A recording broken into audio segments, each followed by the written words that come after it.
Assalamualaikum warahmatullahi wabarakatuh. Kita berjumpa lagi sahabat Milvan. Hari ini saya akan bercerita tentang bagaimana ketika seorang dokter memutuskan untuk menjadi seorang spesialis. Jadi memang salah satu cara adalah pertama sekali tentukan bidang apa yang akan kita tentukan, bidang apa yang kita minati, kemudian peluang bagaimana kita harus miliki. Salah satunya seperti saya, dokter obstetrik ginekologi, itu adalah salah satu bidang spesialis, pendidikan spesialis yang ada di Indonesia juga, khususnya di Universitas Sumatera Utara. Jadi kita lihat chance-nya, apa yang harus kita lalui. Salah satunya adalah pendekatan yang paling sering dilakukan adalah dengan mengikuti beberapa kongres di obstetrik ginekologi. Biasanya kita di obstetrik ginekologi melakukan kongres itu adalah setiap tahun, namanya pertemuan ilmiah tahunan, dan juga ada kongres obstetrik ginekologi ya. Jadi memang, ataupun juga pertemuan-pertemuan yang lain, contohnya yang kecil seperti Himpunan Fertilitas Indonesia, kemudian Feto Maternal, Obgynsos, dan segala macam bidang yang lain, uroginekologi salah satunya. Jadi itu diikutin. Pertama adalah mengenal sosok seorang obstetrik ginekologi ataupun spesialis yang lain. Saya akan cerita di spesialis obstetrik ginekologi. Biasanya itu salah satu hal adalah pendekatan. Siapa sih yang bisa sebagai backup, kata kita bilang, ataupun background kita yang mendapatkan rekomendasi untuk menjadi dokter spesialis. Walaupun demikian, memang di obstetrik ginekologi maupun di spesialis yang lain, bahwasanya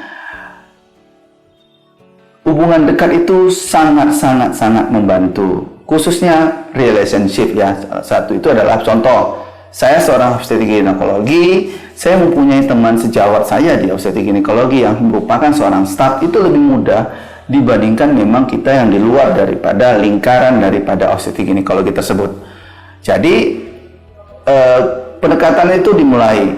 Ada beberapa hal mungkin trik-trik yang harus kita lakukan adalah pertama, kita bertemu di suatu pertemuan ilmiah, kita kenalkan diri kita, kemudian kita asalnya dari mana, kemudian cukup sampai situ saja, jangan kita kejar terus. Kemudian di pertemuan yang lain kita akan ketemu dia lagi, kita usahakan ketika dia datang, kita datang.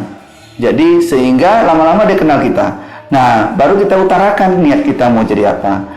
Nah, kalau memang kita punya backup, misalnya jujur aja, saya seorang obstetrik ginekologi, dikarenakan orang tua saya juga seorang obstetrik ginekologi. Jadi hubungan dekat itu ke staf itu sangat dekat, sehingga memang lebih memudahkan dibandingkan yang dari luar. Tetapi saya akan cerita yang di luar dulu. Di luar dulu yaitu seorang dokter itu jangan mudah menyerah, kemudian pendekatan. Dan juga setelah ada pendekatan, mulailah kita melakukan pembelajaran. Salah satunya mempelajari hal-hal apa dasar untuk obstetrik ginekologi itu yang harus dipelajari. Salah satunya adalah di obstetrik ginekologi itu kita cerita tentang fisiologi haid. Kemudian mekanisme persalinan normal. Itu merupakan dasar. Jadi itu juga harus dibahas dan harus ditelaah, karena hal-hal itu yang akan dipertanyakan ketika kita melakukan interview ataupun masuk ke pendidikan spesialis obstetrik ginekologi.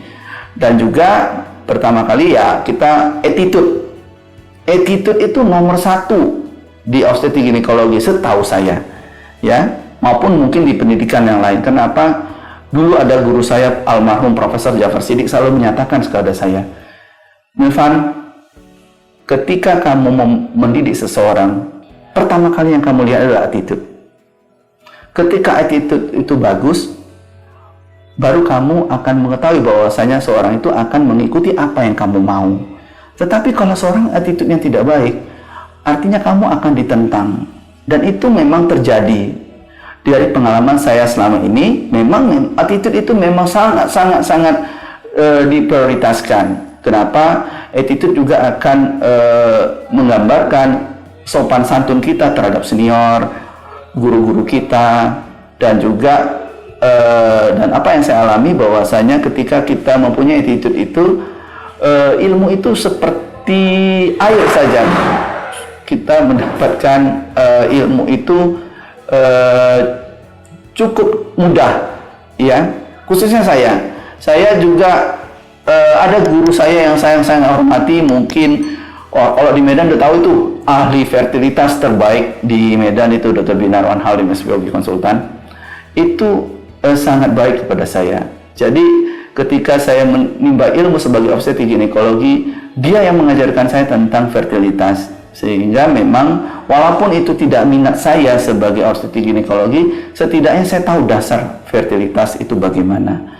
Dan itulah hal-hal yang harus dilalui sebagai kita dokter umum, baru nanti kita mulailah menjajakinya. Apa yang harus kita lakukan? Pertama, yang tadi sudah pendekatan, sudah mendapat rekomendasi, sudah memungkinkan kita ikut ujian, kemudian kita akan kembali ke kita sendiri.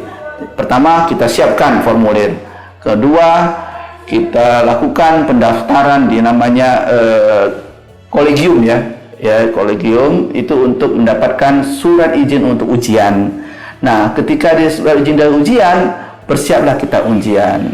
Dan semua itu kita serahkan pada Allah Subhanahu wa taala. Karena walaupun sepintar apapun kita, ketika kita berhadapan dengan orang, apakah kita berhasil atau tidak, itu tidak merupakan suatu hambatan bagi kita untuk maju ke depannya. Mungkin saja ketika seorang yang gagal sebagai obstetrik ginekologi, mungkin saja di tempat lain ada. Kita diberi kesempatan toh, bukan hanya satu tempat aja kita untuk ujian sebagai spesialis. Banyak hal.